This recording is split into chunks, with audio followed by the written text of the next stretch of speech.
샬롬 출애굽기 강의 133번째 찬송가 515장 찬양함으로 시작하겠습니다.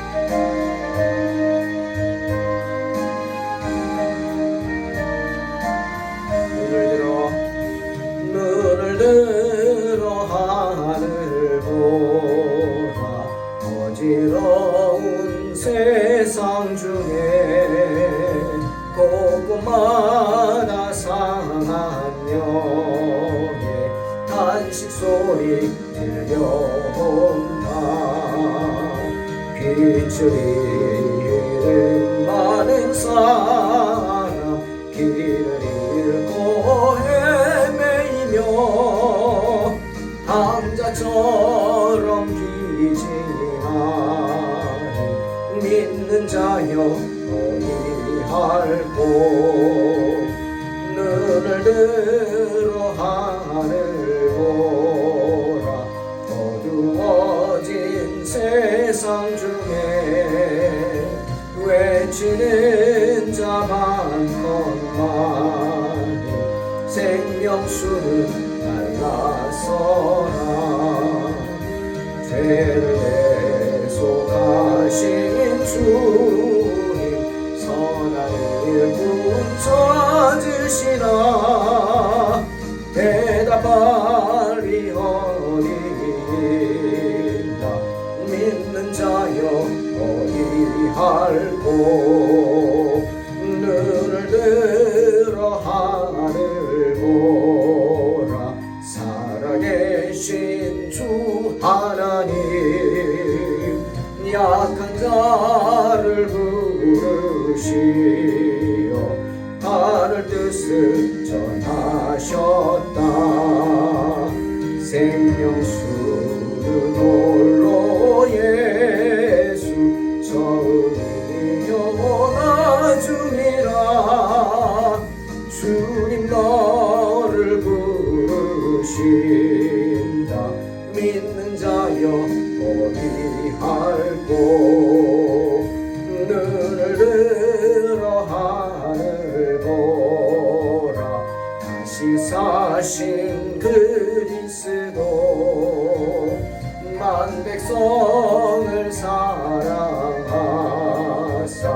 오래 참고 기다리네. 인내하신 우리 구주 의의 심판하시는 날 곧 가까이 임하는데 믿는 자여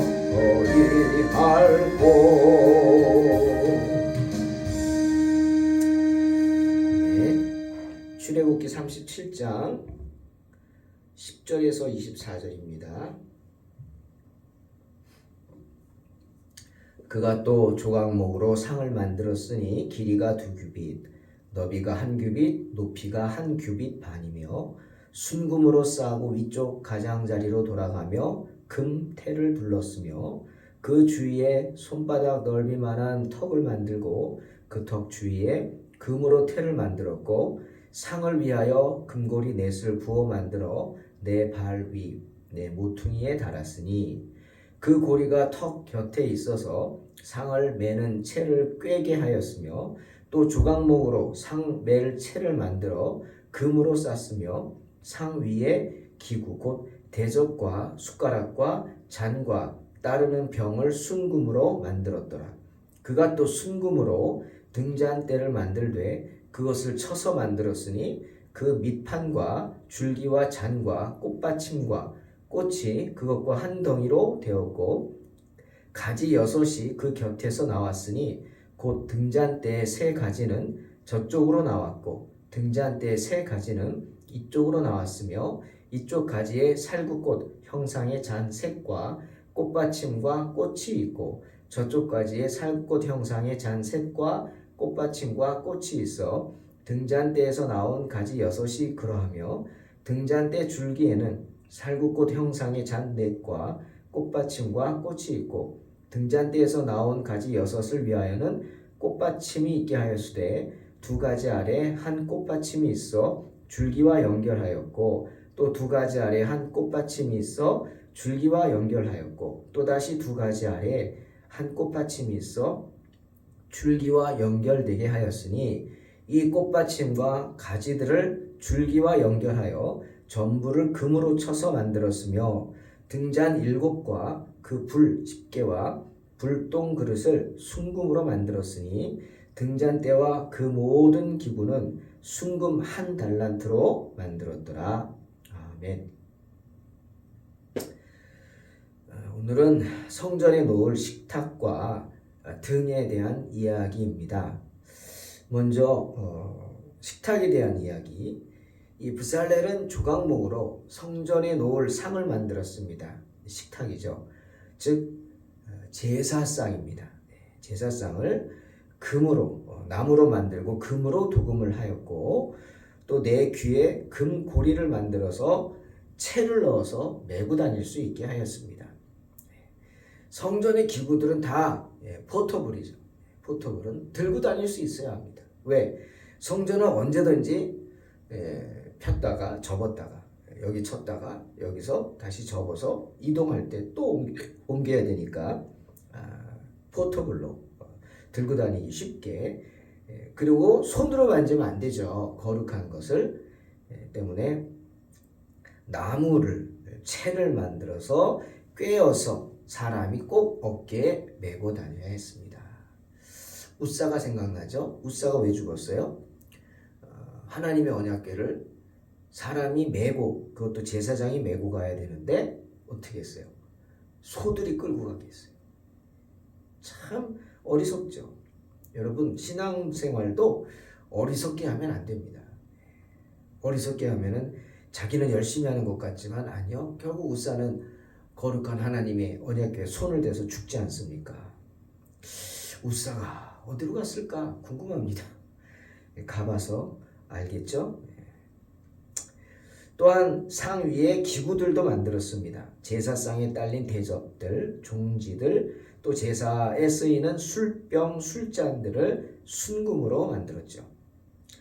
출애굽기 25장 30절에 상 위에 진설병을 두어 항상 내 앞에 있게 할지니라 라는 말씀처럼 성전에 만들어진 그 식탁 위에는 항상 진설병이 놓여 있었습니다. 이 진설병이 뭐냐? 사전을 보니까 유대교에서 성소의 상 위에 차려놓은 떡이라고 되어 있습니다. 즉 제사상에, 성전 안 제사상에 차려놓은 떡입니다.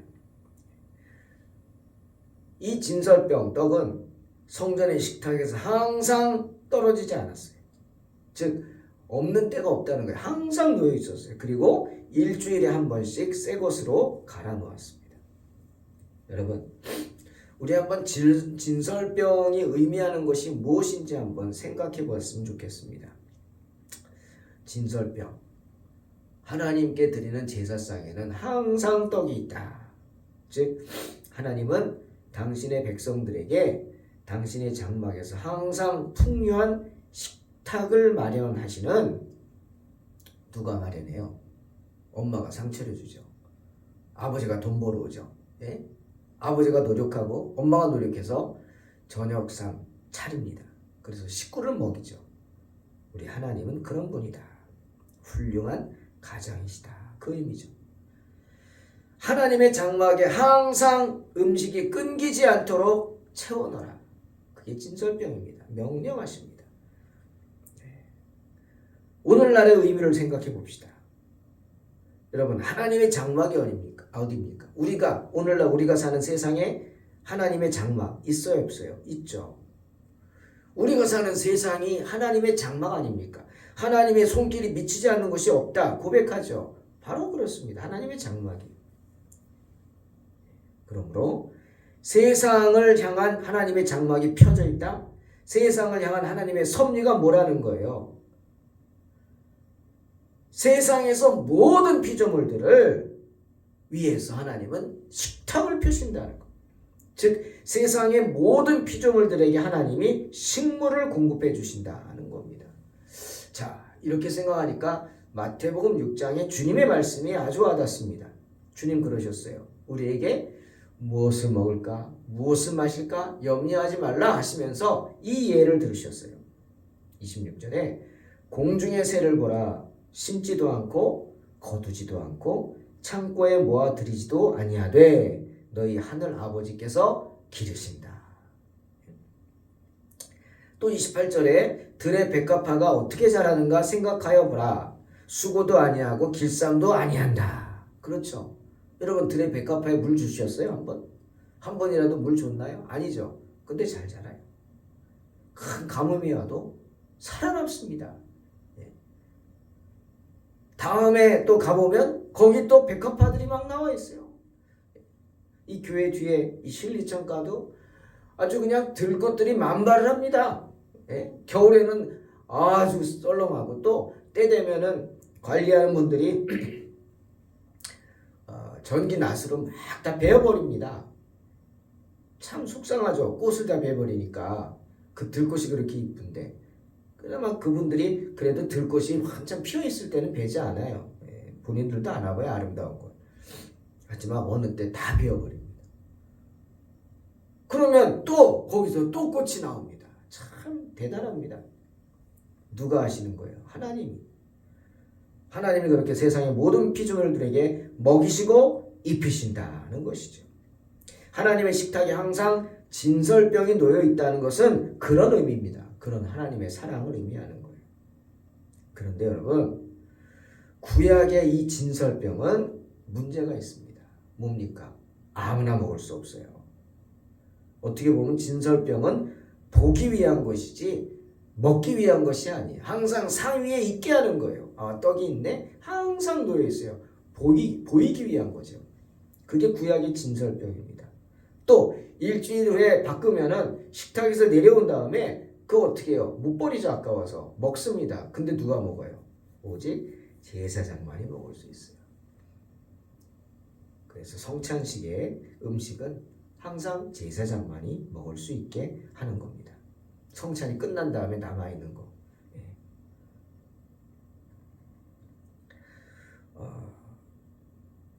이렇게 구약의 식탁, 진설병, 그것은 율법의 은혜를 뜻하는 겁니다.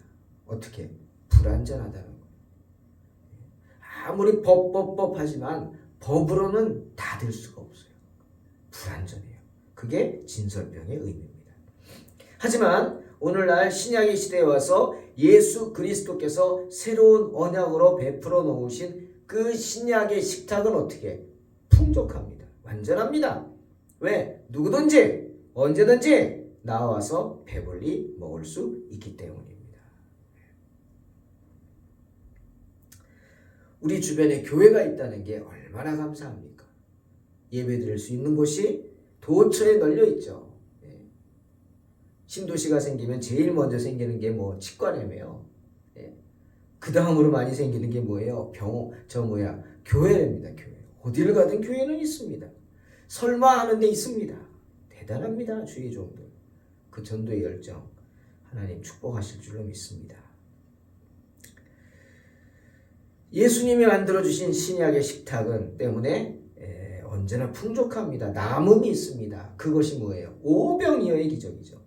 12광주리의 남음이 있습니다. 그건 누굴 위한 거예요? 미처 아직 주님을 영접하지 못한 사람들, 주님을 모르는 사람들을 위해서 남아있는 부스러기 은혜입니다. 주님의 식탁에는 모든 참 그리스도인들이 손님들로 초대된다는 겁니다. 사랑하는 성도 여러분, 율법이 주었던 것은요, 그냥 어떻게 보면 진설병처럼 그림의 떡입니다. 그림의 떡. 멀리서 바라만 볼 수 있어요. 그것도 가까이서도 못 보잖아요. 백성들이 들어갑니까? 못 들어가죠. 그냥 멀리서 진설병이 있겠거니. 그렇게 그림의 떡처럼 먹지도 못하는 그런 거였습니다. 율법이 주는 것은. 하지만 복음이 주는 것은 아닙니다. 직접 즐기면서 마음 깊은 곳에서부터 환영할 수 있는 거예요. 성찬식 세례받은 사람 당연하죠. 왜? 세례받았다? 하나님을 아버지로 고백하는 하나님의 자녀만 먹을 수 있는 게, 하나님의 자녀만 참여할 수 있는 게 성찬식이거든요. 근데 하나님의 자녀인 걸 어떻게 증명할 수 있어요? 세례받은 여부로 증명하는. 그래서 성찬식은 세례받은 사람만 참여할 수 있는 겁니다. 누구든지. 그런데 참 안타깝게 다른 때 다 잘 나오다가 성찬식 하는 날은 안 나오는 분들이 있어요. 안 나오는지 못 나오는지 사탄이 못 가게 은혜를 빼앗으려고 하는 것 같아요. 참 안타까운 겁니다. 성찬식이 자주 있는 것도 아니고 정말 우리 기독교 개신교에서 예수님을 우리가 육체로 맛볼 수 있는 유일한 방법이 성찬에 참여하는 겁니다. 그런데 그 은혜를 등한히 해요. 참 어리석고 참 한편으로는 불쌍하죠.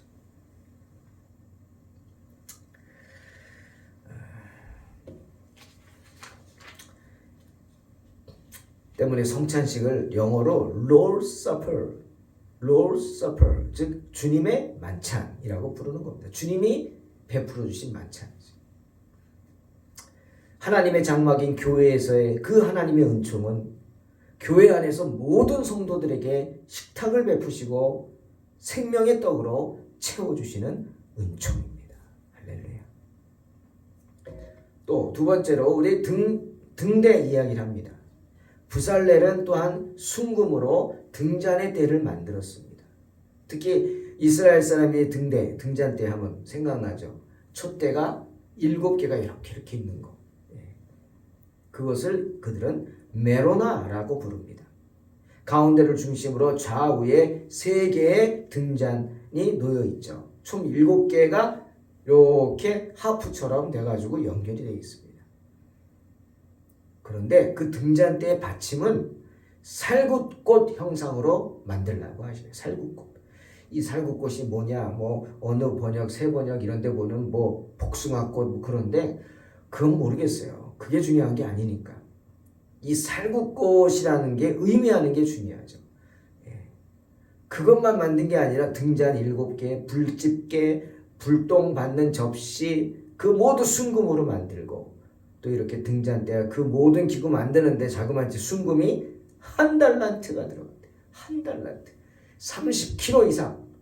10kg짜리 쌀부대 3개 이상이 그 많은 금들이 들어갔다. 대단하죠. 자, 등대의 역할이 뭡니까, 여러분? 등대란 성전을 밝히는 것입니다. 그래서 제사장들이 어두우면 못하잖아요, 제대로. 실수하지 않도록 제사를 바로 드릴 수 있도록 그 껌껌한 온 사방이 그냥 장막으로 막혀 있잖아요. 깜깜하죠. 창문 같은 거 없죠. 그러니 그 안을 유일하게 밝힐 수 있는 게 등잔이죠. 그 등잔을 밝힘으로 인해 제사장들이 제사를 바로 드릴 수 있는 거예요. 실수하지 않고. 그런 역할을 합니다. 여러분, 그렇다면 오늘날 등대의 역할이 어떤 것이 등대의 역할을 할까요? 그렇죠. 성경입니다. 때문에 시편 119편 105절에 주의 말씀은 내 발의 등이요 내 길의 빛이니이다 말씀합니다. 주님의 말씀이 내 발의 등입니다. 그리고 내 길의 빛입니다. 나를 비춰줘요. 바로 볼 수 있게 하고 바로 가게 합니다. 하나님에 대해서 바로 알게 하고. 성전의 등대를 이렇게 정금으로 만든 것처럼 성경은 그런 정금으로 가득 쌓여 있습니다. 때문에 시편 19편 9절 10절에 여호와를 경외하는 도는 정결하여 영혼까지 이르고 여호와의 법도 진실하여 다 의로우니 금 곧 많은 순금보다 더 사모할 것이며 꿀과 송이꿀보다 더 달도다 라고 하십니다. 그러면서 정금보다 더 사모하라고 말씀하시는 것입니다. 성전의 등대에서 나오는 빛이 구석구석을 비추어 주듯이 성경의 말씀은 그렇게 세상의 구석구석을 비추어 주십니다. 또 아까 말처럼 등잔대의 형상을 살구나무로 만들었습니다. 그 등잔을 받침 그 가지도 살구나무 가지 모양이고 또 등잔 받침도 살구꽃 형상으로 만들었습니다. 왜 그게 살구나무 형상으로 만들었을까? 예레미야의 그 이유를 하나님 말씀하십니다. 예레미야 1장 11절에서 12절 여호와의 말씀이 또 내게 임하니라 이르시되 예레미야야 내가 무엇을 보느냐 하시매 내가 대답하되 내가 살구나무 가지를 보나이다. 여호와께서 내게 이르시되 내가 잘 보았도다. 이는 내가 내 말을 지켜 그대로 이루려 함이라 라고 말씀하십니다. 여기서 살구나무, 히브리어로 셔케드라는 단어를 쓰더라고요. 쓰는데 이 단어적인 의미는요, 가장 일찍이라는 뜻이 있습니다. 아마 살구나무의 그 살구나무에서 꽃이 다른 나무가 꽃보다 가장 먼저 피는 것 같습니다. 그런데 오늘 예레미야에서 살구나무 가지를 본다고 했을 때 하나님은 그 살구나무 가지를 뭐라고 말씀하셨냐면 그 뜻을 지켜서 그대로 이룬다 라는 뜻이라 하십니다. 하나님 내가 살구나무 가지 봤습니다. 그러니까 하나님께서 그래 잘 보았다. 이는 내가 내 말을 지켜 그대로 이루려 함이니라. 이게 하나님의 뜻이죠. 그 뜻을 상징하는 게 뭐예요? 살구나무 가지. 그런 하나님의 마음을 나타내는 게 살구나무 가지. 그러니 살구나무 가지의 의미가 뭡니까? 지켜서 그대로 이룬다. 하나님께서 성전을 밝히는 등잔대를 살구나무 형상으로 만들게 하신 이유가 뭐라고요? 살구나무 가지가 그 뜻대로 하면 가장 일찍 꽃을 피우듯이 그렇게 너희에게 가장 먼저 우리에게 하나님의 말씀을 보여주시겠다. 그렇게 우리에게 가장 먼저 하나님의 뜻을 보여주실 뿐 아니라 보여주신 그 말씀을 그대로 지켜서 그대로 이루어 주시겠다 약속하시는 것입니다. 때문에 시편 121편 4절에 주님 말씀하시죠. 이스라엘을 지키시는 이는 졸지도 아니하시고 주무시지도 아니하시리로다. 이렇게 말씀하시는 겁니다. 사랑하는 성도 여러분, 하나님께서는 언제나 교회에 있는 당신의 백성들에게 은총을 베풀어 주십니다. 아멘. 교회 안의 모든 성도들에게 식탁을 베풀어 주십니다.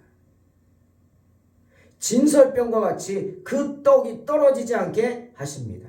생명의 떡으로 채워 주십니다. 아멘. 때문에 주님 마태복음 6장에서 우리에게 목숨을 위하여 무엇을 먹을까? 무엇을 마실까? 몸을 위하여 무엇을 입을까? 염려하지 말라 하시는 것입니다. 왜죠?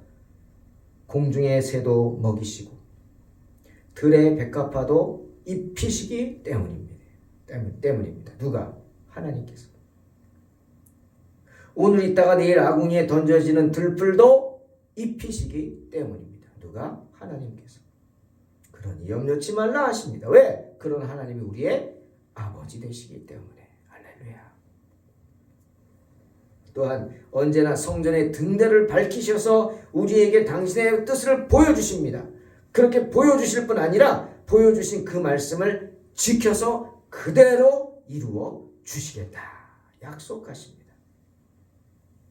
사랑하는 성도 여러분, 주님의 형상이 살구나무 형상, 주님의 등대 형상이 주님의 등대 형상이 살구나무 가지 형상인 것을 잊지 마시기 바랍니다. 그 의미가 뭐라고요? 하나님께서는 우리를 지키시기 위해서 졸지도 아니하시고 주무시지도 아니하신다는 그런 의미입니다. 그런 주님의 손 꼭 붙잡고 승리하시기를 주의 이름으로 축원합니다. 기도하겠습니다. 하나님 감사합니다. 언제나 주님의 은혜를 떠나지 않게 하시고 주님의 은혜 가운데 거하게 하시며 주님이 보여주시는 그 은혜의 손길 가운데 항상 주님만 바라보며 주님 손 붙잡고 승리하게 하여 주시옵소서. 예수님의 이름으로 기도하옵나이다. 아멘. 믿음으로 승리하시기 바랍니다.